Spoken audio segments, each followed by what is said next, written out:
wassalatu wassalamu ala Rasulillahil Mustafa wa ala alihi wa sahbihi ahli sidqi wal wafa.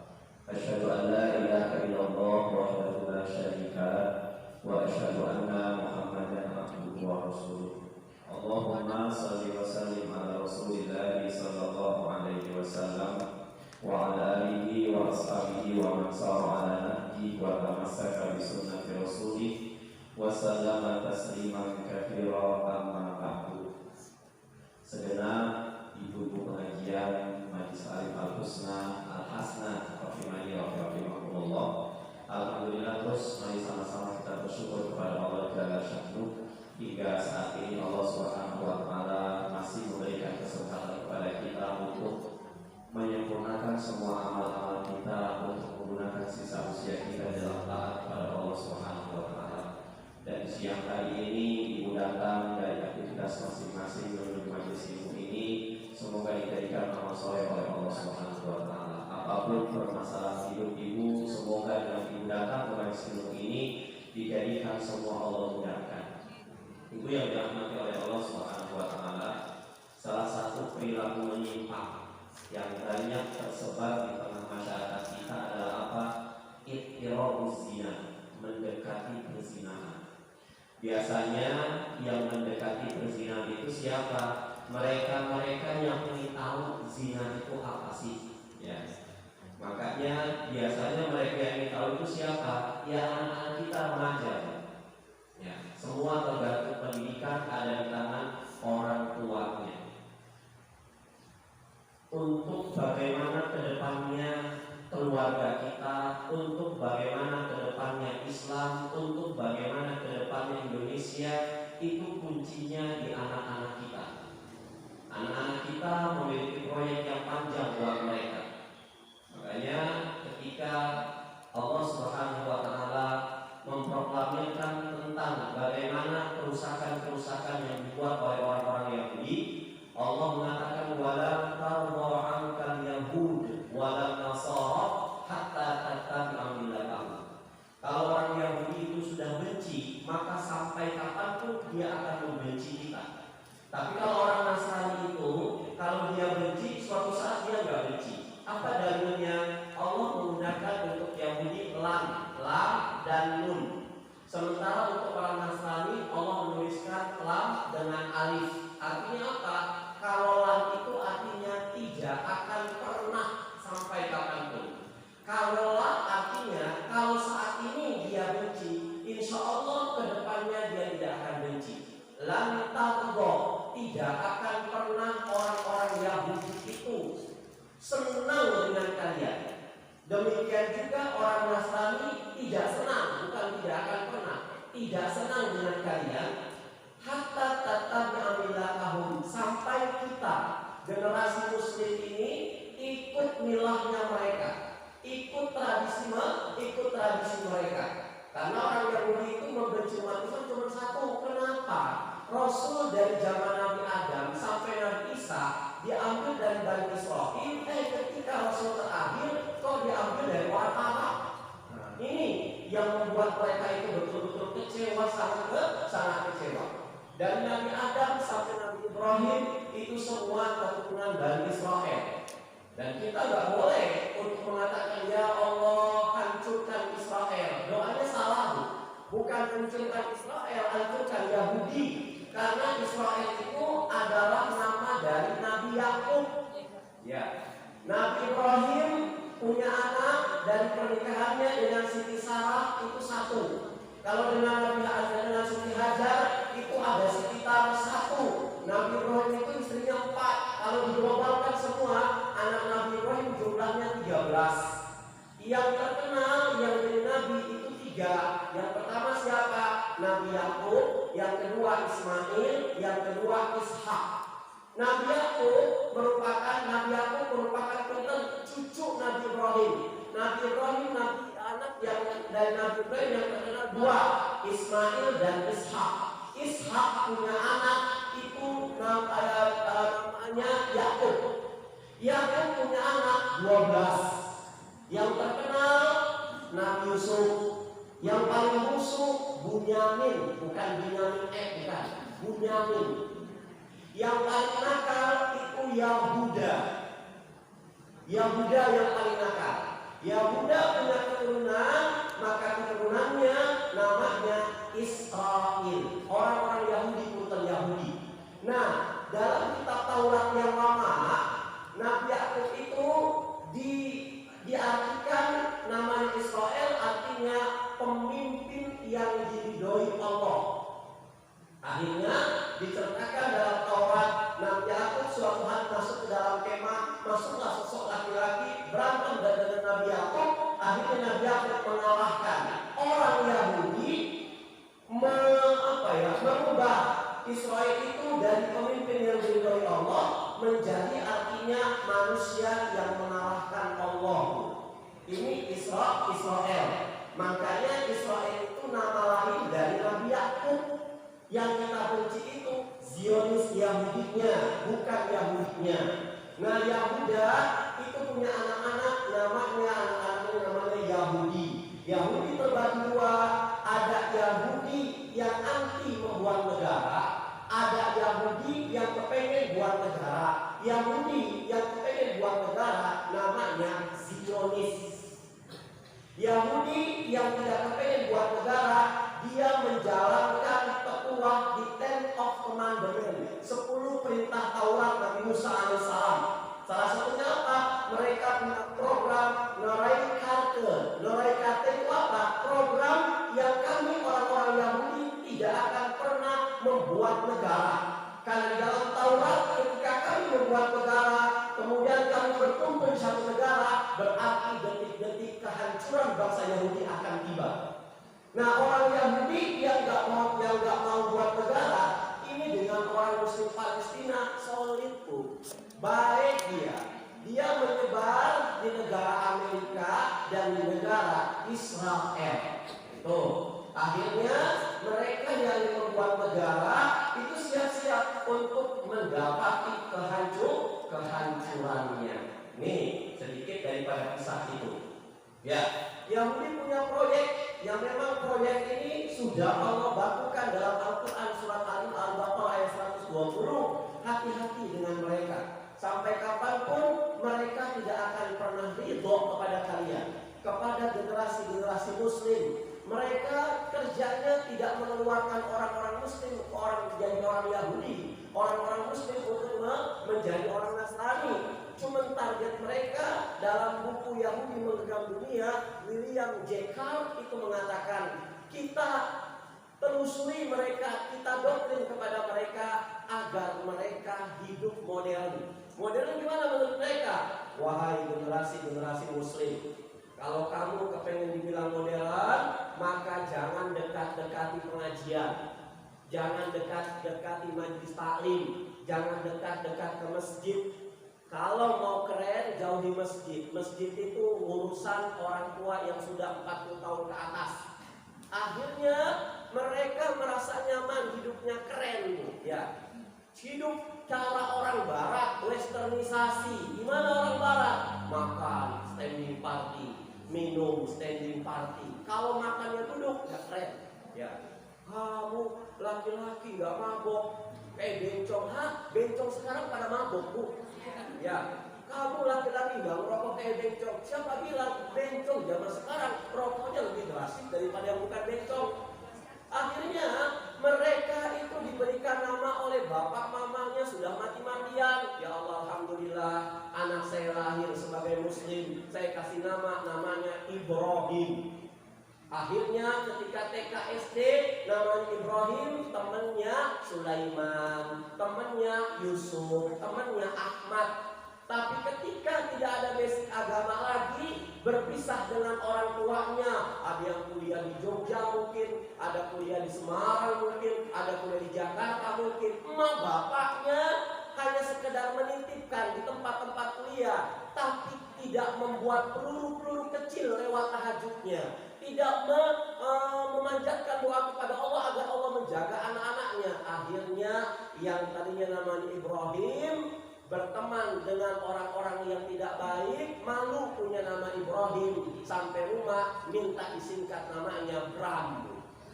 Ibrahim Bram. bikin akte baru, masak nasi kuning. Ketika teman kecilnya datang, Yusuf, Muhammad, Sulaiman, Ismail, dia bilang, masa sih nama saya sudah Bram, temannya Yusuf, Muhammad, Zulkifli. Akhirnya dia cari nama temannya Blacky. Mungkin bertanya-tanya, oh Ustaz, ini kan sekedar nama, tadinya sekedar nama. Tapi lama-kelamaan sudah pakaian ditiru. Apalagi iklan-iklan sekarang, Masya Allah, kita ini dan anak-anak kita korban iklan. Anak-anak Masya Allah cantiknya luar biasa, minta di nama mamanya apa? Celana pendek, naik motor, bujolnya kelihatan, buburnya kelihatan. Namanya siapa? Siti Maisarah. Masya Allah, muslimah. Ya, muslimah tapi pakaiannya seperti itu. Mau minta beli pakaian kayak itu. Nah mereka pakai seperti itu. Yang pertama, mereka kafir, bukan muslimah. Yang kedua, perutnya mulus, Bu. Ya. Nah, Siti Maisarah, ada Siti Maisarah di sini? Enggak ada. Ya Siti Maisarah, orang Wonosobo Kidul. Astagfirullahaladzim. Pakai celana kayak begitu, ya ada pudisnya, ada panahnya. Diperlihatkan nggak pantas-pantas amat. Kita kepengen keren, anak-anak makannya hotdog, sosis segala macam, mabok, seloki 2 loki. Tahu seloki 2 loki? Kalau minum sedikit ngacak-ngacak warung tuh, ya kan? Akhirnya dia minum ngacak-ngacak warung, lu gue Masya Allah. Akhirnya mereka tertipu dengan budaya-budaya barat. Dikasih tiwel nggak mau, dikasih singkong yang pakai bola getuk nggak mau. Habis mabok orang barat muntahnya sosis, burger. Nah ini bukan Maisarah, muntah orang Wonosobo, muntahnya apa Bu? Pecel lele, genjer segala macam. Akhirnya mereka menikmati, ingin tahu kenikmatan sesaat, tetapi mereka menghabiskan, menghanguskan, melenyapkan masa depan yang sudah pasti. Muncullah generasi-generasi santuy, generasi-generasi santai. Asal bapak senang, asal mama senang. Akhirnya apa? Muncul free sex, free love, Samen Leven, hidup satu atap dengan tanpa ikatan nikah. Akhirnya punya anak, belum nikah sudah punya anak. Maka bapaknya bersikeras mau menikahkan, ya nggak bisa. Terus gimana anak ini? Anak ini haram binti bapaknya, harus bin emaknya, sampai kapanpun. Maka hati-hati. Perbuatan zina sama sekali Allah akan betul-betul habisi sampai ke akar-akarnya. Waris kagak dapat, ya apalagi jadi wali nikah nggak boleh. Anaknya kaya meninggalkan warisan, bapaknya masih hidup, bapaknya nggak dapat. Walaupun bapaknya itu kelak nikah emaknya yang pernah dizinai, tetap nggak bisa. Sampai seperti ini. Maka di siang hari ini ada beberapa pertanyaan-pertanyaan ya seputar anak hasil hubungan yang bukan dengan ikatan nikah. Yang pertama apa pertanyaannya? Pertanyaan pertama, apabila seseorang perempuan, gadis atau janda ya, berzina kemudian hamil, maka anak yang dilahirkan itu adalah anak zina. Berdasarkan apa? Kesepakatan para ulama. Maka kalau statusnya adalah anak zina, anak tersebut dinasabkan kepada ibunya. Misalnya apa? Fulan bin Fulana. Gak boleh. Bilqis bin Abdul Razak tuh gak boleh. Haram. Ya, harusnya Bilqis bin emaknya. Fulan bin Fulana atau Fulanah binti Fulana. Ya, kalau pembuat aktenya paham, ini anak bukan dari hasil pernikahan resmi, pasti di akte kelahirannya itu tidak mencantumkan nama bapaknya, tapi nama ibunya. Anaknya sekolahnya itu mau dapat bos, nggak dapat bos ini anak. Kenapa? Karena bos itu harus bin bapaknya, bukan bin emaknya. Sulit bu, sampai kapanpun kasihan ke anak-anaknya itu. Ya makanya jaga. Jadi dan tidak dinasabkan kepada laki-laki yang menzinai ibunya, tidak dinasabkan kepada bapak biologisnya. Hubungan nasab antara anak dengan bapaknya terputus akibat punya anak, akibat dia punya anak lahir sebelum ada pernikahan yang resmi. Ya, kalau nikah resmi, ya resmi. Nah demikian juga hukum waris dengan bapaknya nggak bisa. Bapaknya tidak bisa mewarisi anaknya, anaknya tidak bisa mewarisi bapaknya. Kalau ibunya bisa mewarisi. Anaknya meninggal, punya harta kekayaan, ibunya bisa diwarisi. Ibunya meninggal, punya harta kekayaan, bisa mewarisi anaknya. Tapi bapaknya sampai kapanpun tidak boleh menerima warisan. Kalau menerima warisan, haram. Kalau nikah dengan bapak yang biologisnya, tetap haram, nggak boleh. Makanya masalah ini jangan pernah disembunyikan. Kasihan anak kita itu nikah, tapi nikahnya fasid, nikahnya fasih, nikahnya batal. Lantaran apa? Keegoisan emak dan bapaknya. Jujur saja, tanpa sebutan bapaknya bisa untuk mendampingi pura-pura dia nikahin. Emaknya itu langsung KUA. Ini mohon maaf, saya sujud aja. Ini buat masa depan anak-anak saya. Anak saya kan yang putrinya. Kebetulan kami lahir itu dulu menikah, lahir belum ada ikatan nikah. Maka kan nggak boleh bapaknya nikahin. Nanti semua saya serahkan teknisnya kepada Pak Wali Hakim, kepada KUA.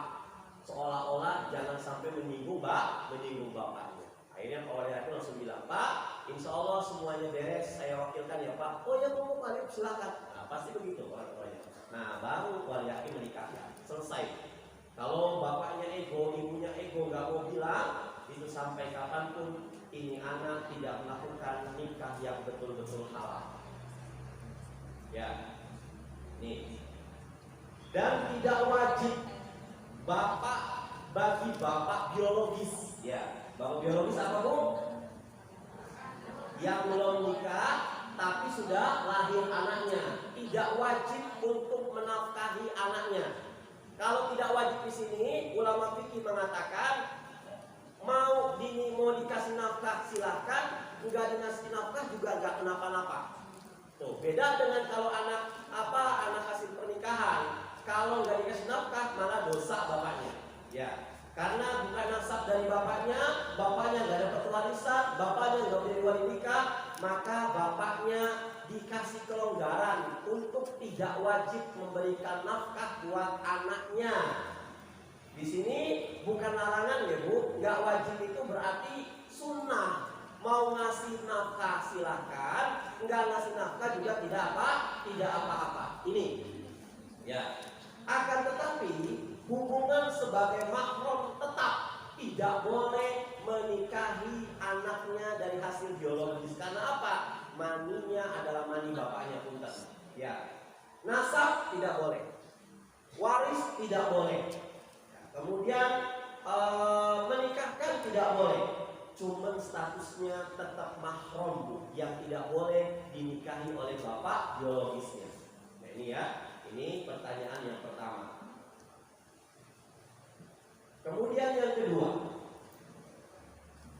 Ya, kedua, bagaimana Ustaz anak yang muncul dari seorang istri yang diceraikan oleh suami karena li'an.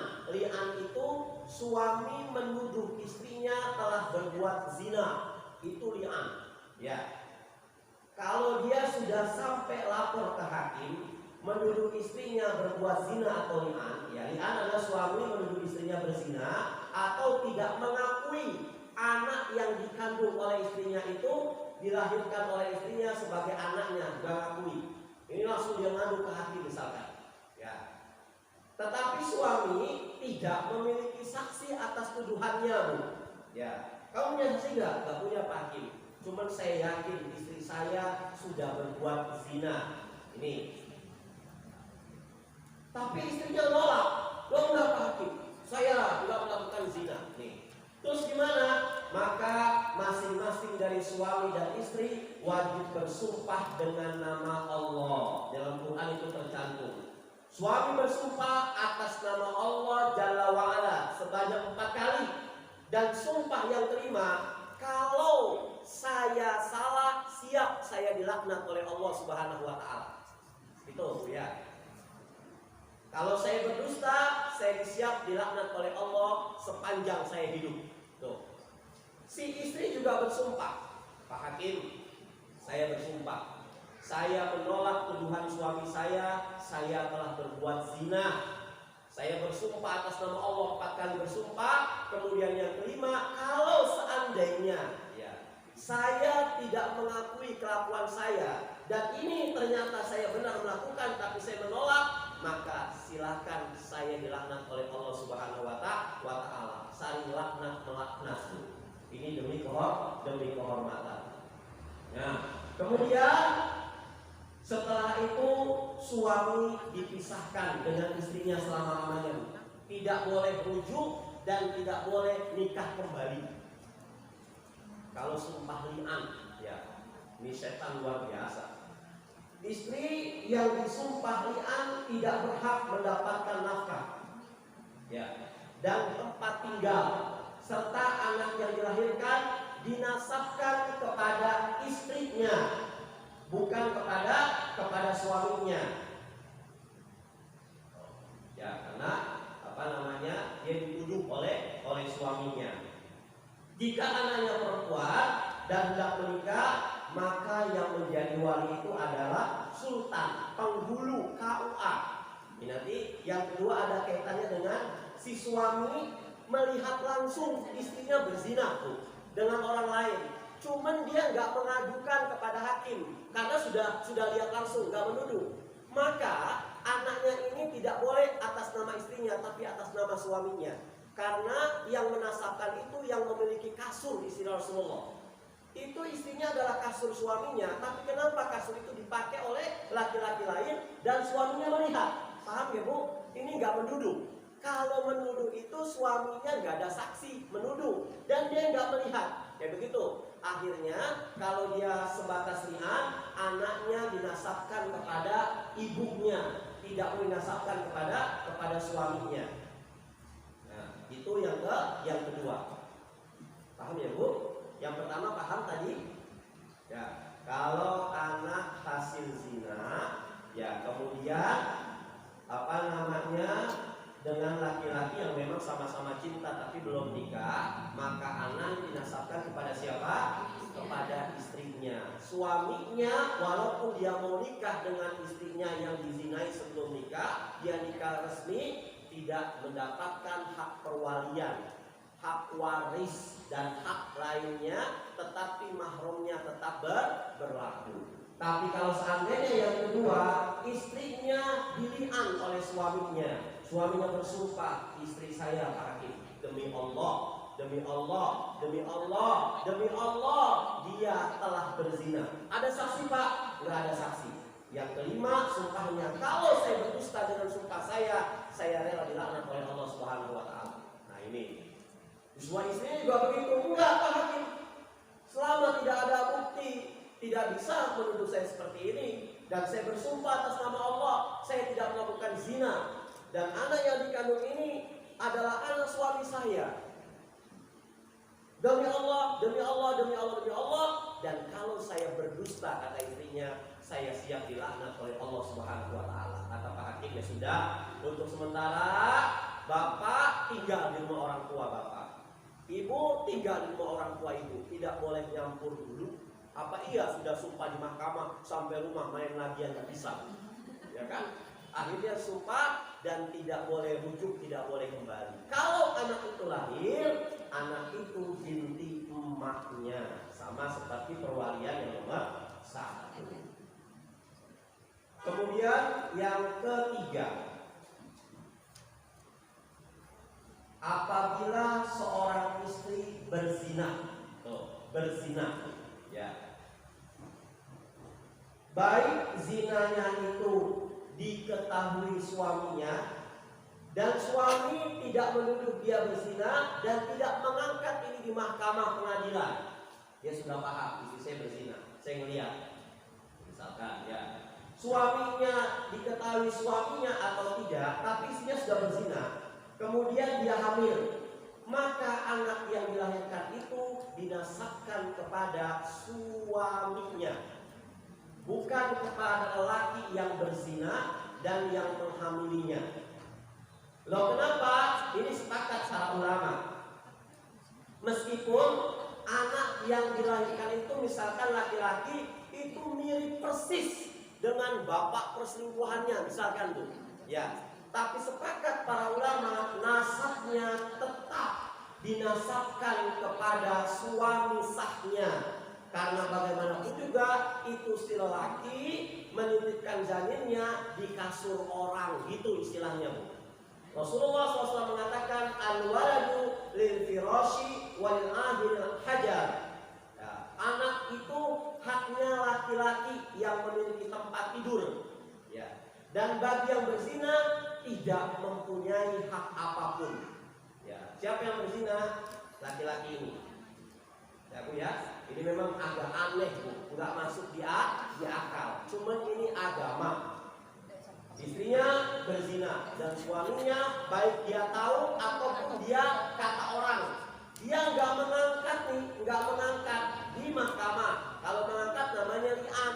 Kalau mengangkat menuduh berarti anaknya keluar dinasabkan kepada istrinya. Tapi kalau seandainya dia berzina tidak diangkat oleh hakim, suaminya tahu atau suaminya tidak tahu, maka istrinya melahirkan, maka anak itu kata Rasulullah dimiliki oleh orang yang memiliki kasur alias istri yang sah.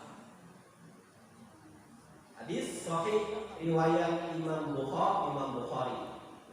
Sabda Rasulullah SAW di atas, maksudnya apa? Anak itu milik suami yang sah, meskipun lahir dari hasil zina istrinya dengan orang laki-laki lain, tetap anak itu menjadi miliknya dan dinasabkan kepadanya. Sedangkan lelaki yang berzina istrinya tidak mempunyai hak apapun terhadap anak tersebut. Paham ya, gue? Poin ketiga ya, paham. Tapi di sini ada pertanyaan enggak? Kalau melakukan yang tidak di rumah itu kasurnya Enggak apa-apa, Bu. kasur pasien itu kan jadi tetap suaminya. Gimana? Maksudnya tuh kan tadi siapa yang memiliki kasur? Ya, misalkan melakukannya tidak di rumah istrinya lah ya, tapi di luar. Suaminya ternyata dapat kabar nih, ya, yang ngasih kabar itu ternyata sudah ada bukti-bukti, suaminya nggak lihat.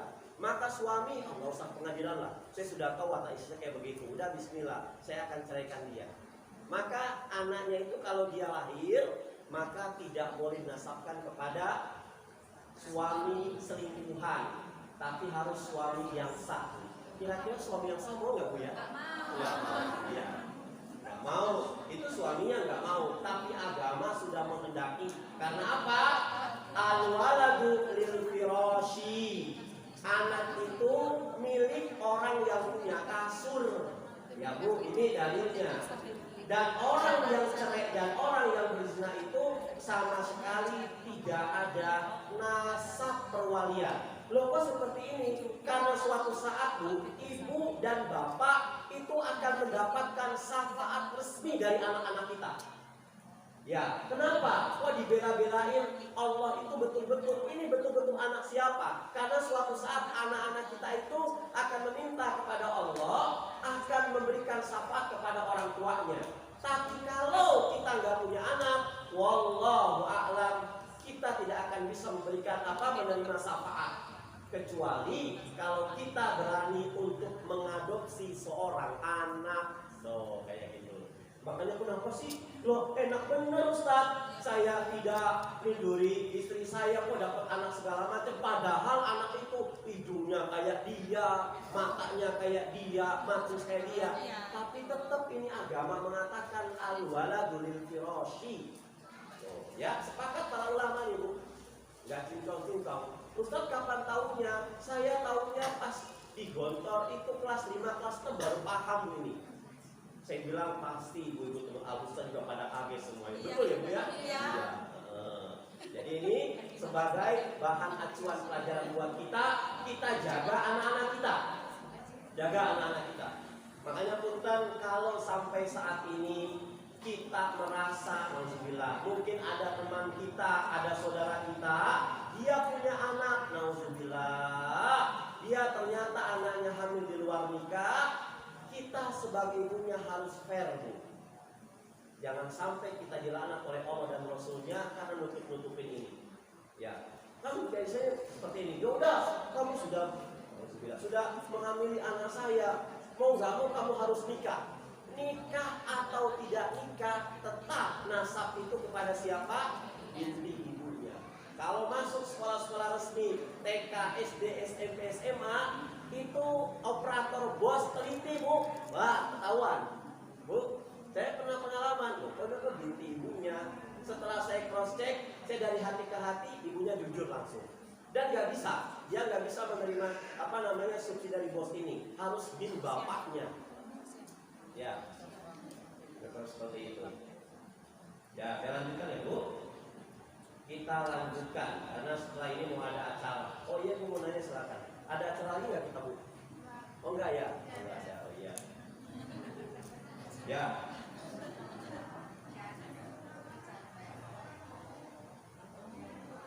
Bu ada speaker lagi nggak Bu?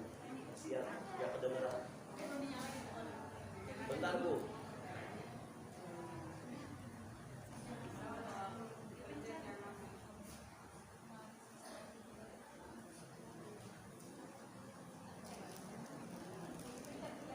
Dipencet. Ya. Assalamualaikum warahmatullahi wabarakatuh. Waalaikumsalam warahmatullahi wabarakatuh. Mohon bertanya Ustaz, seorang ibu yang punya dua anak, hanya saja pada pernikahan beda ayah anak ibu itu. Nah, suatu saat anak yang pertama itu menikah, punya anak perempuan, terus kodarullah beliau meninggal dunia. Siapanya Bu? Anak yang pertama itu. Anaknya apa cucunya? Anaknya. Kan ibu punya dua orang anak laki-laki tapi beda ayah. Ya, beda. Yang kedua kan anak perselingkuhan. Terus anak yang pertama itu menikah, punya anak perempuan, kemudian beliau meninggal dunia. Anak perempuannya. Anak laki-lakinya itu. Anak laki-lakinya. Anak laki-laki yang pertama. Bolehkah anak laki-laki yang kedua itu menjadi wali nikahnya Ustaz? Kalau beda bapak nggak boleh Bu. Ya, bapak itu paling kuat. Kalau beda bapak tidak diperkenankan karena hak perwalian itu bapak. Bapaknya tidak ada, anak laki-lakinya. Anak laki-lakinya tidak ada, langsung ke kakeknya. Kakek nggak ada, langsung ke paman-pamannya. Kalau bapaknya sama bapak boleh, tapi kalau bapaknya beda-beda nggak boleh. Ya, langsung dialihkan walinya itu ke sultan atau ke wali hakim saat itu. Wallahu a'lam bishawab. Ya. Waalaikumsalam warahmatullahi wabarakatuh. Yang keempat, ada kejadian yang keempat. Apa peristiwanya? Apabila seorang perempuan berzina, ya, dimatiin aja yang satu. Apabila seorang perempuan berzina, kemudian hamil dan dinikahi oleh lelaki yang menghamilinya, ini gimana kasusnya? Ya, seorang wanita berzina, dihamili, kemudian dinikahi oleh laki-laki yang menghamilinya. Ya, kita jawab. Jika terjadi seperti ini, maka anak tersebut dinasabkan kepada ibunya, bukan kepada laki-laki yang menzinai, ya Bu, dan menghamili ibunya. Ya, bapak zina, walaupun akhirnya laki-laki itu menikahi ibunya dengan sah, tetap ya, walaupun dia yang menghamili seorang perempuan itu mau betul-betul mau tanggung jawab, kemudian dia nikah, tetap anaknya itu tidak bisa memberikan perwalian waris segala macam. Nah, dalam kasus yang seperti ini, di mana perempuan yang berzina itu kemudian dia hamil, lalu dinikahi oleh laki-laki yang menzinai dan menghamilinya, tidak dapat dimasukkan ke dalam umuman hadis yang lalu. Jadi hadis yang tadi, al-waladu lil firashi, anak laki-laki itu berhak kepada siapa? Kepada yang memiliki kasur. Loh, kenapa? Kok yang laki-laki yang menzinai itu mau tanggung jawab? Kok tetap nggak boleh nasab? Karena dia membuat anaknya punten ya Bu, sebelum beli kasur. Ya, beli kasurnya itu apa? Nikah. Ini ya. Jadi jangan sampai kita punya asumsi, loh Ustaz katanya tadi Rasul mengatakan yang namanya anak itu haknya itu orang yang punya kasur. Betul, tapi kan laki-laki ini mau tanggung jawab Ustaz. Pada saat nikah tetap nggak bisa. Loh kenapa? Karena beli kasurnya telat Bu. Ini ya. Nah, ini yang keempat.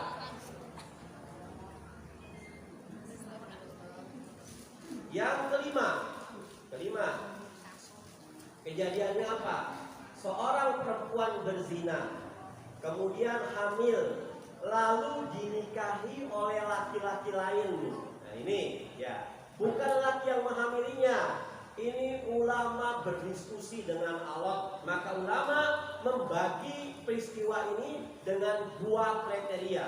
Yang pertama, hukum wanita hamil karena zina dinikahi oleh lelaki lain, bukan laki yang menghamilinya. Pendapat yang pertama mengatakan boleh dan halal dinikahi.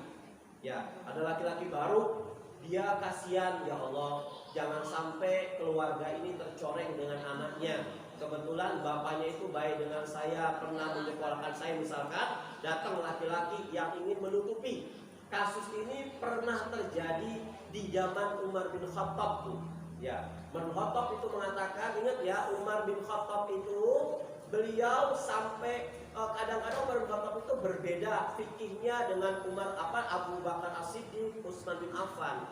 Umar bin Khattab itu sibuk dengan dagang, jarang untuk duduk di majelis Rasulullah SAW. Ya, Bapak peristiwa tarawih yang jumlahnya di luar 11 rakaat. Ini kan istiadat Umar bin Khattab. Ya, makanya ada fikih Umar bin Khattab. Umar bin Khattab pernah didatangi oleh seseorang laki-laki yang ingin menikahkan seorang wanita yang dalam kondisi hamilnya belum besar.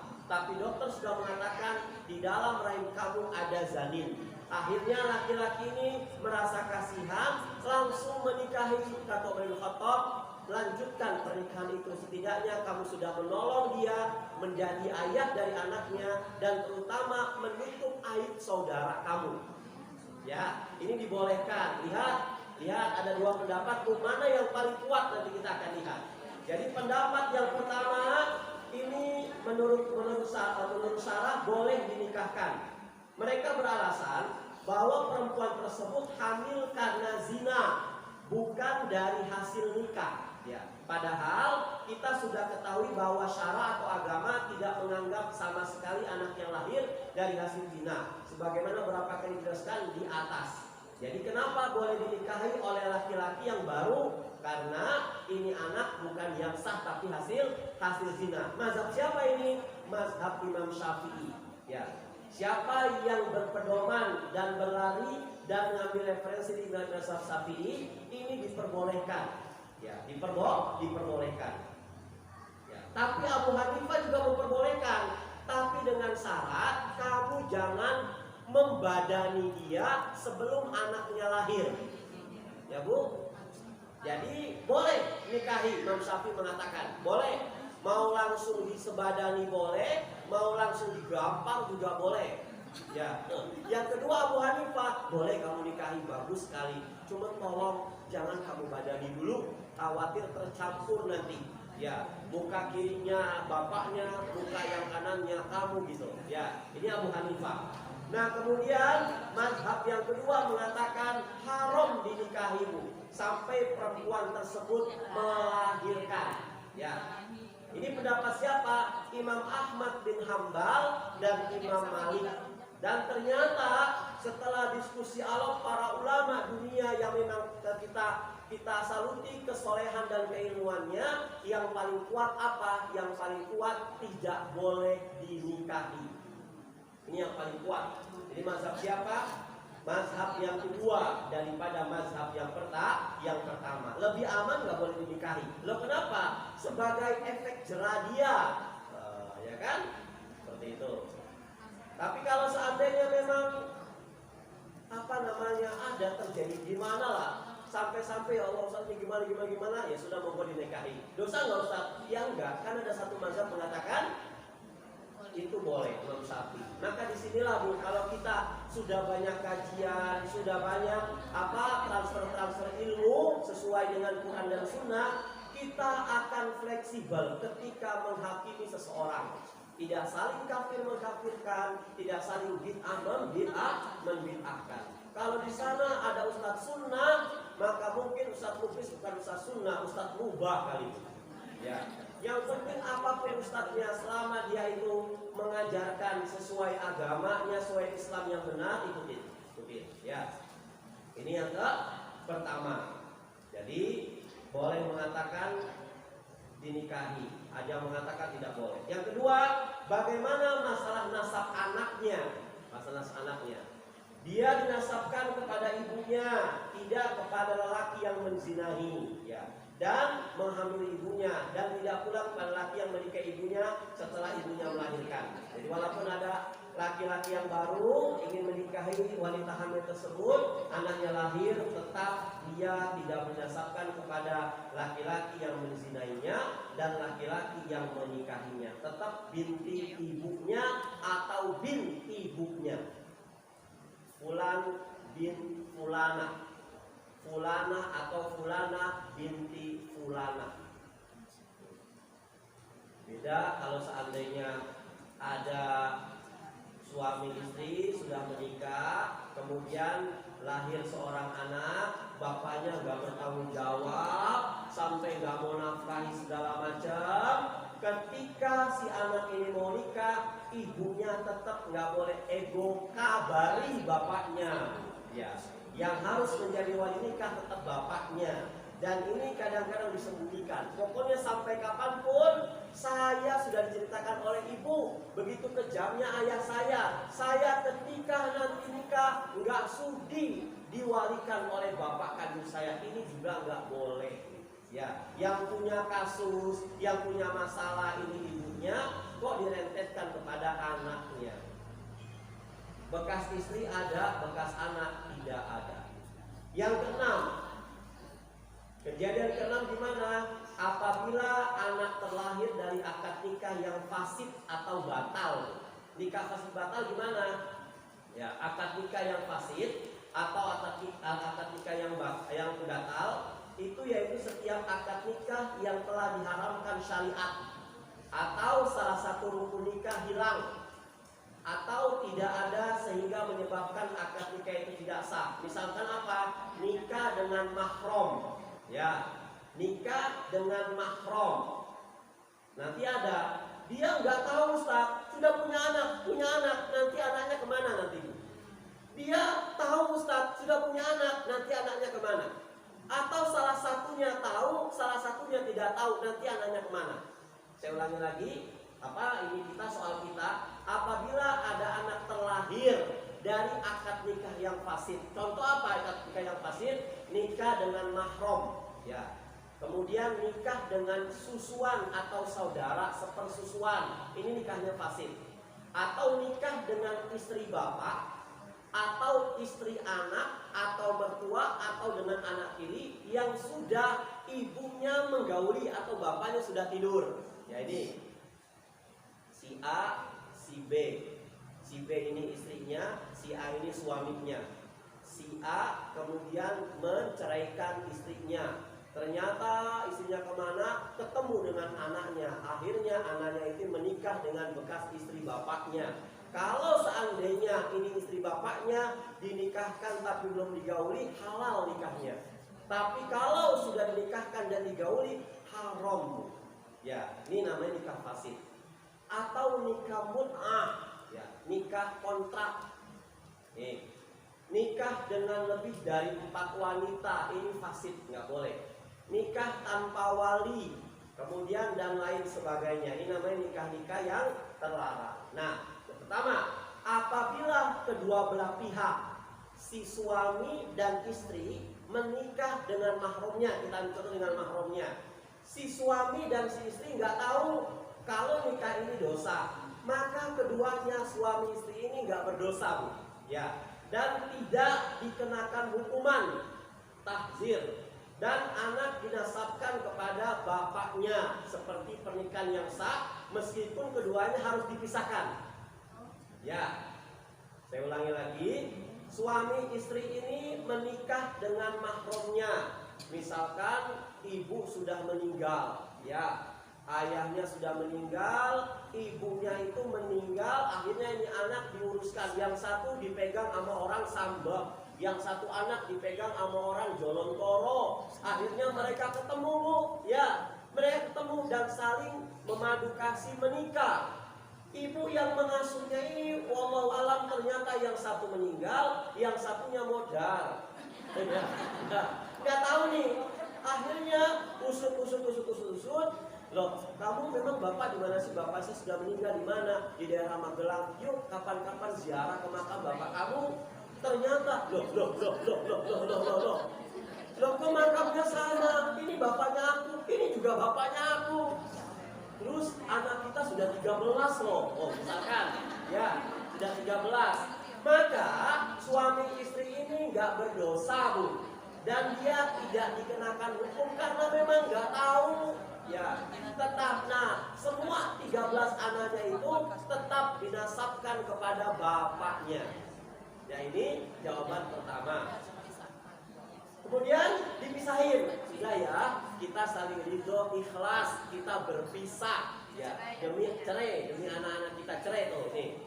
Yang kedua, apabila mereka berdua telah mengetahui pernikahan mereka fasid, maka mereka berdosa dan mereka wajib dikenai hukuman sesuai dengan penguasa masing-masing. Kemudian anak tidak dinasabkan kepada bapaknya, tapi kepada ibunya. Kakak adik menikah, nauzubillah, kakaknya yang laki-laki, adiknya yang perempuan.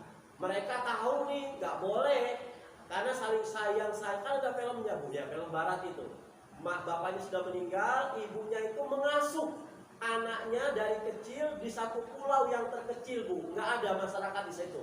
Sampai ibunya meninggal karena nggak ada orang lagi. Kakak adik ini setiap hari sama-sama. Mereka sudah balik dan balik, muncul rasa cinta di antara keduanya. Nah, mereka tahu ini nggak boleh fasid. Maka anaknya itu dinasabkan kepada adiknya yang menjadi istrinya itu, kepada bapaknya tidak. Dan keduanya harus ditahzir, harus dihukum. Ya. Apabila yang mengetahui tentang haramnya pernikahan tersebut hanya salah satu pihak saja, maka hukuman akan menimpa pihak yang mengetahui saja. Ya. Yang laki-laki tahu nih, ya, laki-laki tahu. Padahal memang nggak boleh saya tahu.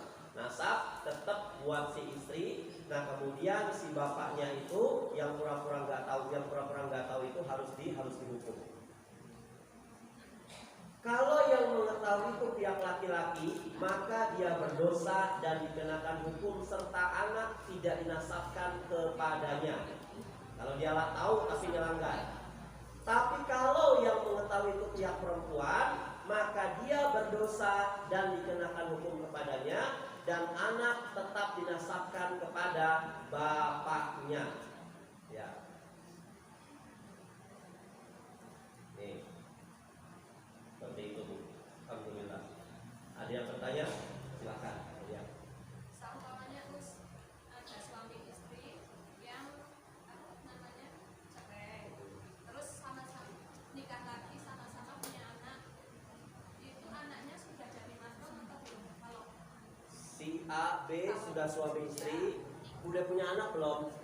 Udah punya anak, kemudian dia cerai. Ya, terus? Yuk nikah lagi sama orang lain. Ya. Sama-sama bawa anak. Yuk, kalau mau nikah itu termasuk mahram. Kalau sesama bapak nggak boleh. Ya. Kalau itu lain? Ya boleh. Gitu. Sesama bapak tidak boleh. Bapak itu paling kuat. Bapak itu paling kuat. Saya kembali lagi ke mana yang tolak roj'i ya Bu, tolak roj'i. Kan kalau kita tolak roj'i itu di talak pertama, istri kan nggak boleh keluar rumah ya Bu, harus tidak di rumah suaminya tetap. Nah pada saat bagaimana Ustaz kalau suaminya cinta lagi pada istrinya, dengan dia itu melakukan hubungan suami istri itu sudah nikah baru. Kemudian baru hubungan tadi malam, besoknya bilang kamu saya talak 2 tuh. Ya, ternyata setelah talak besoknya malamnya cinta lagi mereka berdua, berhubungan lagi. Besok yang ketiga siang lagi kamu saya talak lagi. Hari itu istrinya tidak berhak untuk tinggal di tempat itu, harus keluar. Karena kalau sudah talak 3 gak usah dikasih lagi. Ini namanya tuman. Monggo tadi yang mau silakan.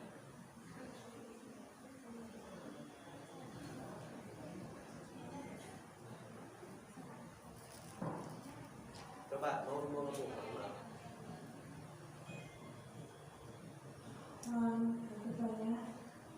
biasanya yang terjadi di masyarakat, kalau gadis hamil dengan pacarnya itu kan dinikahkan masih hamil. Beberapa bulan, misalnya ada yang sudah kelihatan, ada yang belum.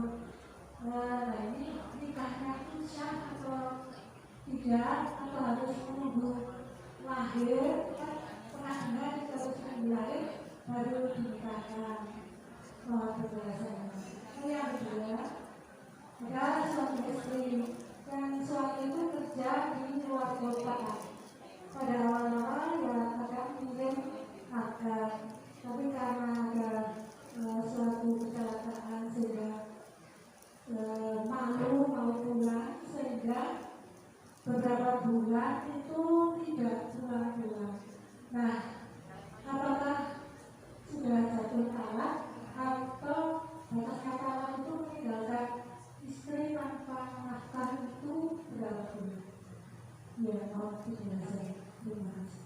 Yang pertama, kalau yang menikahi itu adalah seorang laki-laki yang menghamilinya, maka sepakat para ulama diperbolehkan langsung melaksanakan pernikahan. Ya, tapi benar yang pernikahan. Kalau yang menikahinya itu laki-laki yang memang menghamilinya, maka para ulama sepakat nggak usah menunggu lahiran, nggak usah menunggu bayinya itu lahir langsung dinikahi. Untuk apa? Untuk menutupi aib keluarganya, keluarga dia dan laki-laki dengan perempuan itu. Tapi kalau seandainya yang datang itu laki-laki baru, maka tadi jawabannya Bu. Ya, boleh langsung menikahkan. Mazhab siapa? Imam Syafi'i rahimahullah. Imam Abu Hanifah silahkan menikahkan, tapi jangan ditiduri dulu. Selama berapa bulan? Selama 9 bulan. Ya. Kalau Imam Malik dan Imam Ahmad bin Hambal mengatakan kalau laki-lakinya itu baru, maka sampai kapanpun tidak boleh untuk menikahi sampai bayinya itu lahir. Itu ya Bu. Ini yang pertama. Kemudian yang kedua, suatu saat ada Umar bin Khattab itu sedang inspeksi Bu, malam-malam, melihat apakah kondisi masyarakatku dalam keadaan tenang-tenang saja, apakah ada yang kelaparan. Umar bin Khattab belusukan. Pada saat belusukan, Umar bin Khattab di satu desa mendengar nyanyian kerinduan dari seorang wanita saat itu. Dia pokoknya intinya, ya Allah, kapan suamiku balik? Aku kangen dengan suamiku. Maka Umar bin Khattab mendengar nyanyian ini, puisi-puisi yang dilantunkan oleh seorang wanita ini. Maka Umar bin tahu ini si laki-laki wanita ini sedang mengadakan safar untuk jihad fisabilillah. Akhirnya Umar bin Khattab langsung nanya kepada Hafsah, kepada Hafsah, wahai Hafsah, itu sebetulnya wanita itu kuat untuk ditinggal suaminya safar atau apa berapa tahun sih? Oh enggak, setahun. Wahai Abah, berapa? Sekitar 4 bulan. Maka saat itu muncullah peraturan, bagi laki-laki yang ingin jihad fisabilillah tidak dianjurkan untuk meninggalkan istrinya lebih dari 4 bulan. Kalau telah berat 4 bulan, apalagi tidak ada kabar, apalagi tidak dinafkahi, maka dengan sendirinya talak itu jatuh. Gitu ya Bu ya, talak 1 jatuh. Pada saat talak 1, si istri itu tetap tidak boleh keluar dari suaminya. Mas, jenengan gak ada kabar, gak mau nafkahi anak. Sudah, sekarang saya mau keluar dari rumah kamu, saya pergi ke orang tua saya. Salah itu. Harus tetap nunggu di sana sampai 4 bulan 10 hari. Ternyata suaminya kaget, suaminya pulang. Nah, pada saat pulang, suaminya langsung kangen-kangenan, malamnya lah terjadi hubungan suami istri, itu sudah jatuh pernikahan baru, Bu. Ya, jadi mudah kan? Makanya ini pentingnya yang namanya setelah lagi talak itu masa iddah jangan kemana-mana seperti itu. Biar Allah memudahkan kita untuk menyatukan suami istri lagi. Tapi kalau sudah 4 bulan itu talak 1 jatuh. Selama ini kan kita tahunya kalau sudah talak itu pasti sesuatu yang menyeramkan, ya Bu ya. Nggak boleh ngapain segala macam. Tidak. Anda itu sekarang ini kita terdoktrin dengan apa? Dengan sesuatu yang kita nggak paham ilmunya. Kalau sudah talak, gimana? Padahal pada saat talak pertama itu kamu nggak boleh meninggalkan rumah, lagi masa iddah, apalagi lagi hamil, apalagi dalam kondisi lagi mengandung, maka tunggu suami kamu pulang. Mas, kamu sudah menalak saya 1 ya Mas? Iya. Tapi mohon maaf ya, begini bla bla bla bla. Akhirnya suami mengatakan cinta lagi segala macam, malamnya tidur bareng, sudah sempurna tuh nikah lagi. Gitu ya Bu? Ya, wallahu a'lam bishawab. 1 lagi, 5 menit lagi kita selesai. Oh iya Bu. Ustaz, misalnya tadi istri dibilang Assalamualaikum warahmatullahi wabarakatuh. Ustaz, misalnya suami tidak ada kabar selama 4 bulan. Kemudian istri tinggal di rumahnya selama 4 bulan 10 hari sebagai masa iddah. Nah, setelah lewat masa iddah, istrinya menikah sama laki-laki lain. Kemudian beberapa bulan kemudian, misalkan si suaminya datang lagi, itu gimana Mas? Ya. Standar nasionalnya kita mengacu kepada 4 bulan sudah jatuh talak. Dia tinggal di rumah suaminya 4 bulan 10 hari. Suaminya belum pulang. Akhirnya si suami itu, si istri itu keluar rumah, suaminya itu belum balik juga. Pada saat dia ada yang mau, datanglah laki-laki baru. Suaminya datang, itu ternyata suaminya kaget, istrinya sudah menikah lagi. Maka Imam Syafi'i dan Imam Hambali mengatakan hak yang paling berhak itu istrinya, bukan suaminya. Ya, yang punya kekuatan penuh itu istrinya, karena si suami nggak ada kabar sama sekali.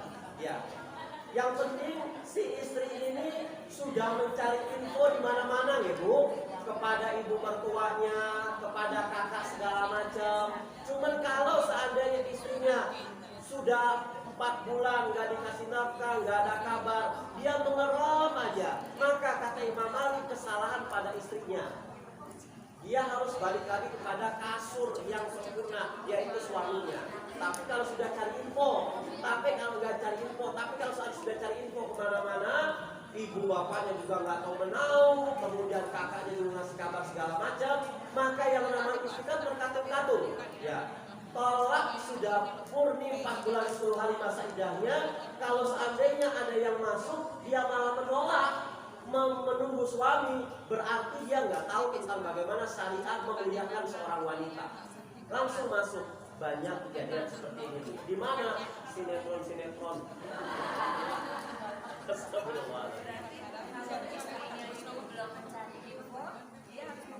Betul, ya. Mungkin suaminya tersesat di pulau Amazon, nggak ada sinyal, nggak ada apa, ya kan? Itu seperti itu. Wallahu a'lam bishawab. Ibu yang dirahmati Allah Subhanahu wa taala, Sudah jam 3, jam 2 hampir seperempat. Tadi kita mulai jam 1:01 tepat 1 jam. Sementara asarkan jam setengah 3 lewat 5 menit. Mungkin ini yang bisa saya sampaikan. Mohon maaf lahir batin. Astagfirullahaladzim. Assalamualaikum warahmatullahi wabarakatuh.